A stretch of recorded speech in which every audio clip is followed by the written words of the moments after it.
विधानसभा निवडणूक 2024 आदर्श आचारसंहिता दरम्यान अकोला जिल्ह्यात सर्व पोलीस स्टेशन हद्दीत बॅरिगेटिंग करून 7 वेळा नाकाबंदी दरम्यान 1914 वाहनांवर कारवाई करून 36,950 रुपये दंड वसूल करण्यात आला. अकोला शहरात व जिल्ह्यातील प्रत्येक पोलीस स्टेशनमध्ये पोलीस अधिकारी, पोलीस अंमलदार व वाहतूक अंमलदार बॉडी कॅमेरासह नेमून बॅरिगेटिंग करून प्रभावीपणे नाकाबंदीचे आयोजन करण्यात आले. नाकाबंदीच्या वेळी अर्धसैन्य बल BSF CRPFचे वापर करण्यात आले होते.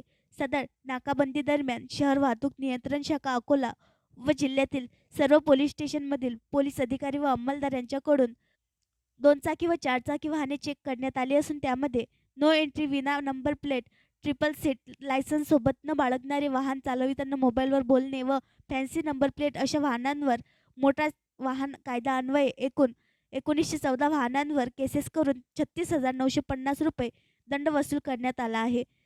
याकरिता वाहनधारकांनी आदर्श आचारसंहितेचे पालन करावे तसेच वाहन चालविताना सोबत वाहनांचे कागदपत्रे बाळगणे असे आवाहन माननीय श्री बच्चन सिंग पोलीस अधीक्षक अकोला यांनी अकोला जिल्ह्यातील नागरिकांना केले आहे. आणखी नवीन व्हिडिओ पाहण्यासाठी आमच्या देशमुख एक्सप्रेस न्यूज चॅनलला सबस्क्राईब करा, लाईक करा आणि शेअर करा.